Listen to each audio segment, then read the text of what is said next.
Well, the importance of making a good character, when you start off, you don't know quite what you're going to do yet. You're listening to notes from the director about story, and you're really trying to figure out, what is this character about? You kind of have to dig really deep. Designing, we always look for a good silhouette with posing when we're drawing. We talk about contour continuation, like nice flowing lines through the character. These are tools that we use, but they ultimately really don't add up to an appealing character. Come, fly with me, Cachinha.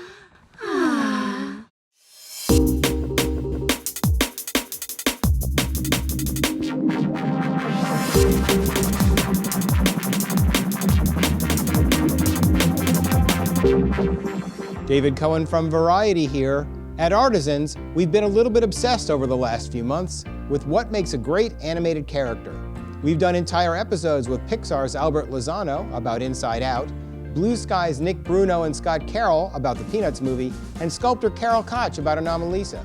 But we're not done. We spoke more to all of them, and we added Laika's David Vandervoort and Industrial Light and Magic's Tim Alexander to get the skinny on how they design characters audiences will love.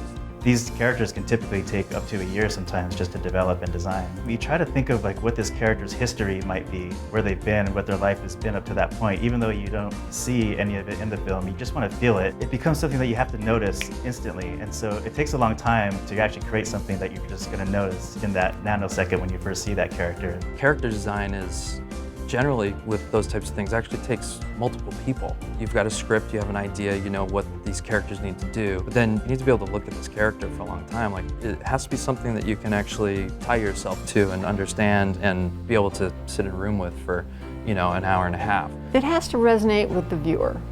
You have to be able to relate to it like you would relate to an actor. That puppet has to carry the film like Brad Pitt or Jack Nicholson. I mean, you're expecting an awful lot from that puppet. Even if the character is a character that's not like you, that you might not even like, if there's something in that character that you can relate to, and again, maybe implying some of that history, maybe what the character has been through, you'll catch on to that character. There's some connection that'll happen between the two of you. I think you're extraordinary. Why? I don't know yet. It's just obvious to me that you are. The key to managing all of those artists is having a vision that is unified and everyone can look to. I think clarity is really important.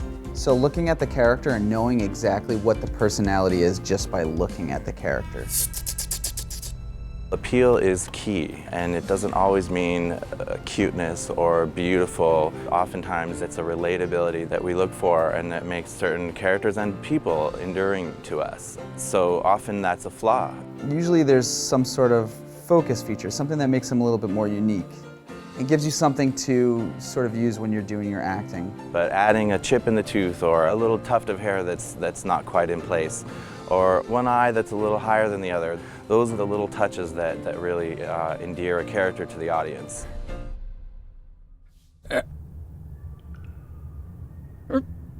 We like to start off in these really simple places. You say, well, I need to now just try making it a character. What if I just put eyes there for anger there? And maybe even just, you know, if he's hot-headed, just something like that. I mean, even though this is a really simple representation, we didn't venture too far from that initial thought. He looks like anger. He looks angry, right? Well, I'm waiting to hear Lewis Black come out of that guy's mouth. You want a piece of this, Pops? Are the rules different when you're creating a character on paper or, you know, on a screen than when you're creating it with clay in 3 dimensions? Oddly, you can get away with murder in an illustration. In fact, I work off of other people's illustrations and designs sometimes. When it gets to the sculpting stage, it's like, well, yeah, that can't be done.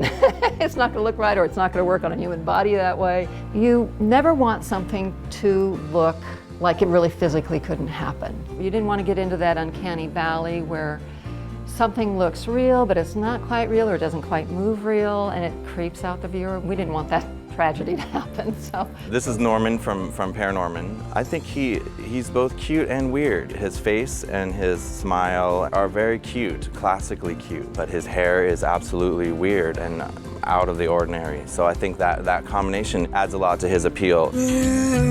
So this is Mr. Prendergast from Paranorman. He's Norman's crazy uncle, and for a crazy guy, he still had to have appeal. Giving him a goofy smile and letting his crazy flag fly was the way to go with him. Do I look crazy to you?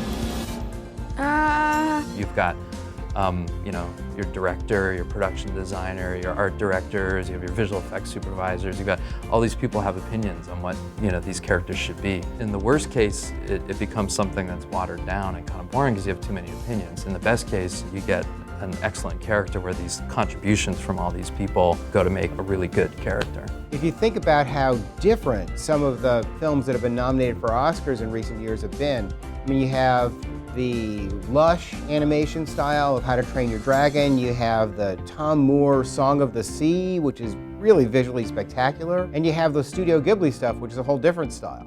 You know what I think really makes something special is all those that you're mentioning, they all feel sincere. Like the design matches the storytelling, and the motion matches the storytelling and the design, and all these things, it feels harmonious. All these elements come together, and again, it all feels like it ties together with the storytelling, and it feels sincere. Look for me again. Please click like on this video, share it with your friends, and tell us what you think in the comments. We love making these Artisans videos, and your shares, likes, and comments help us keep on making them. We have more Oscar ballot guides for you. Click on the box on the left to see top costume designers explain what they look for when they have to vote on each other's work. The box on the right takes you to some of the best DPs in the business, revealing how they size up cinematography. To never miss an Artisans video, click on the subscribe button. That'll sign you up for the Variety channel. There's a new Artisans video every week, so come back soon. Thanks for watching.